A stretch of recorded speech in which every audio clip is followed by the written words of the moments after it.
The Prophet ﷺ says, Hazrat Abu Hurairah radiallahu ta'ala anhu reports that the Prophet ﷺ says there are 7 things that we should do that will reach us, benefit us after we die. 7 things after we die.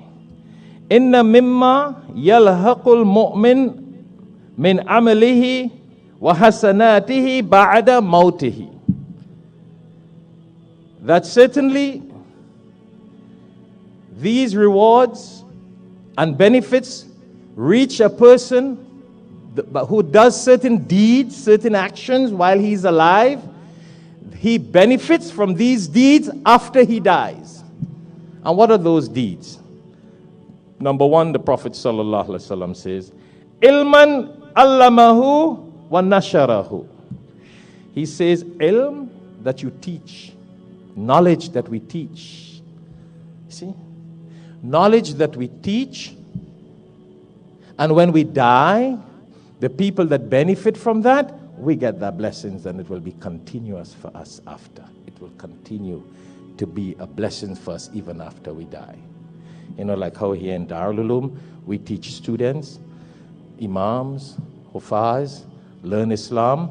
When we die, those of you who support that cause, when you die, those students who lead salah, give khutbahs, propagate the deen, you get that blessings in your grave, and until then, Qiyamah. Then the Prophet ﷺ continues to say, he says, Ilman allamahu, and then he also says, wa nasharahu. And that knowledge of the deen that you spread. So one is to teach someone, and one is to spread. And if you study the Arabic meaning of this word nashara, to spread, to propagate, to spread, to propagate. So, you know, we have an interesting combination. Media, social media, magazines, Quran, dawah. That's the spreading. That's what the hadith says. وَنَشَرَهُ. And spreading it. So when you die, when we die, those of us who are part of spreading the Quran and the dawah, you know, people who contribute to Al-Hikmat TV, and people are sitting all over the world right now, in all Dubai and Arabia and Bangladesh and Pakistan and Africa, looking at Al-Hikmat khutbah right now, you get the blessings. People who contribute towards this. Because you help spread the message. Somebody changed their lives. And when we die, you don't know how many people's lives have been changed, what Quran they received. You never could tell whose life can be changed. Spreading it. That's a continuation of blessings for us when we die. Then the hadith continue. Very interesting. وَوَلَدًا صَالِحًا تَرَكَهُ. And if you leave a child, you leave behind a righteous child. Whatever good deed that child does, read Quran, teach Quran, spread the message of Islam, spend money in the path of Allah, whatever that child does that you left that good child, then when we die, we get the blessings that that child does. He gets it and we get it. And the Prophet ﷺ says it's a sign of Qiyamah when people will not respect their parents anymore.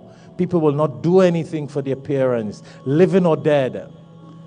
You know, the Prophet ﷺ says the best person that can make a dua for a father or mother is a child. But anybody who reads that verse and that Quran from those books about death, about parents, you get the blessing. We get the blessing. That's what the nashara means. Nasharahu. Spreading the message. When a righteous child does something for their parents and make dua for them, or do something, or do a book in the name of their parent, they get the blessings, the parents get the blessings, and the person who spends it. And you heard the verse about spending in Surah Muhammad, chapter 47, verse 38. It's for us and for them. Very interesting. That's the whole reason why we're doing that. Because we want to remind people, there are people who forget about their parents and they don't ever make dua for them when they die. Oh, that's a disaster. They don't even do anything for them while they're living. Far less to do anything for them when they die. Make a dua for them. And you know, if you study hadith, you could make hajj for your parents. You could do Qurbani sacrifice for them. You could do umrah for them. You could do so many things. You could build a home in the name of sadaqah for your parents. You could give away things in charity in the name of parents. You could give away Quran in the name of your parents. You could give away so many things and do so many things. There are volumes of hadith written on this. That's what it means by waladan salihan, a child that will do good deeds. The parents will get the blessings and you. But here the flip of that. If you and I don't do that, then your children and my children will not do it for us. What you plant is what you reap. And if we do it, then our children will do it, and it will be continuous. Let me just read the other 3-4 points again. The next thing that continues, this is what the Prophet ﷺ says, Ba'da mautihi, after death we continue to get these blessings. This is not my opinion. Then he says, wa mushafan warathahu. Allahu Akbar. This is deep. He says, and if you leave behind a Quran as a legacy, look, the hadith is here. You leave a Quran or a book. That's why I'm encouraging people to do a book in the name of their parents and love and dear ones. Because the hadith is directly saying that. You leave a book pertaining to the Quran or the Quran that will be a legacy. When we die, nobody wants to know about our house and our property and our business. But the people who benefit from these books and these materials and these written things, that will be blessings for us after our death. That's what the Prophet ﷺ is saying here. It's a deep hadith. Every one of these items can take volumes and hours to speak about. Allah permits us, we'll talk about it in the next khutbah, inshallah. I just want to complete the points. Then he says, Masjidan banahu. And that person who builds a masjid, after his death, he gets the blessings. That's why I said the wealthy man who picked me up with a Porsche is an idiot. Because he could have built 20 masajid, the amount of money he has. He invites me to beg poor people to help build that masjid. La hawla. You know, if I had the money, I say, Mr. Millionaire, Allah says in the Quran, you're a beggar. You are the fuqara. You are the one in need and want. I give you this to build your masjid, and don't waste my time to go. But that, you know, why do I go? I get some blessings. I don't give money because I don't have money to give. But I go and remind myself and remind the people and motivate them to spend in the path of Allah.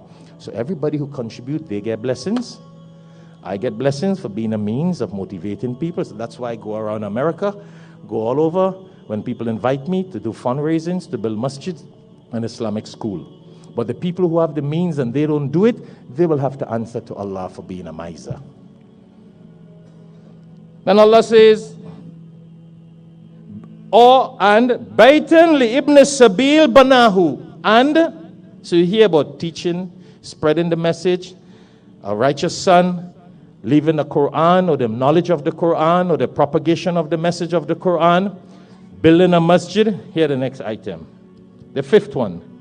Baitan li ibn Sabili banahu. Or someone who builds a building or a house or a place for the wayfarers to stay. Just to have a place that someone who have nowhere to sleep and nowhere to go, that you have a place and say, you know, this is for poor people, or this is for wayfarers, travelers, they come by, they have a place to sleep. That person, when he dies, that blessings will continue for him. Some of us think these things are insignificant. This is the hadith of the Prophet ﷺ. Then he continues to say again, Nahran ajrahu. Or you build a stream, or you open a water fountain, or you set up something that people could benefit from the water. Then when we die, everyone who benefit from that will be a continuous blessing for us when we die. Allahu Akbar. And here what is the last thing he said amongst the 7 things. He says, number 7 of the things that if we do, we'll benefit after our death. Sadaqatan, sadaqah, charity. Akhrajaha, charity. Akhrajaha min malihi fi sihatihi. Allahu Akbar. That's the miraculous word. Wa hayatihi. He says, and what also benefits people when they die is when they give charity when they are healthy. Oh, listen, not when they're in the hospital, Hear the hadith. Fi sihatihi. When they are healthy and the brains are thinking properly, and they got no diseases in their hearts, then they give charity while they're alive, that blessings continue for them when they die. You see what happens? When you go in the hospital and your body becomes sick, what happens? The disease in your heart heals. Suddenly you become charitable. Suddenly you want to give, generous. You want to give this. You smile into everybody. Enemies that you didn't smile and talk to, when they come to visit you, you're like, forgive me, hug me. Oh, I always love you, because you're sick. You're in the hospital. When you were healthy, the heart full of diseases. You don't want to smile with people. You don't want to talk to people. You don't want to give nobody anything. You don't want to care about anybody. But when the body gets sick and we're in the hospital, then the disease from the heart automatically get out. And then we want to give. But that giving does not have the value. I'm not saying you won't get blessings. It does not have the value as to when you're healthy and strong and you're greedy and you're a miser, and then you fight that disease and that ego and say, Shaitan, you shut up. I am going to give in the path of Allah. Not when I see death knock my door, then I decide to call the lawyer and say, hey, just write this. Give this in charity. Give this to the masjid. Give this for the student. Give it away. I'm going to die in a few days. Cancer has hit my home. Not when you get a cancer news, you get a doctor news that you got a couple years again to live or a couple days again. The hadith is speaking about when you spend min malihi fi sihatihi wa hayatihi, when you spend when you have good health and you're living with good health. Not just living, and you're sick. A lot of people give. Or not only that, there are a lot of people who wait to die and then they give. You know how many people come to me and say, hey, Sheikh, oh, my father died. I want to do this. I'm like, why didn't you do it while he was living? Come on, this mistake keeps on happening. This disease we do all the time. We always wait for somebody to die to do a good. Why don't we do it while we are living? So somebody does not have to do it for us. That's what the hadith is saying. Spend your money, spend your time. Give while we are living and give when we are healthy. That's when we get that full continuous blessing. When we're sick and we're ready to die, we have no other choice because we cannot use it anymore. No selfishness, no ego, no nafs. You have no choice but to give it. So it will not carry the blessings. It will not carry the blessings that we are supposed to get. And I see that all the time also. I also see for Jummah and in many masjids, the older people come first and the healthier people come last. Don't wait to get old to go to masjid. Do your duty, pray your salah, give your wealth, give in your health. Do whatever you could do when you're healthy, you're strong, and you're wealthy. You get more blessings in the path of Allah, and it benefits us in the akhirah, inshallah. We don't have the time. We'll continue another time, inshallah. Ya Allah, Ya Rahman Rahim, Ya Ghafur Rahim.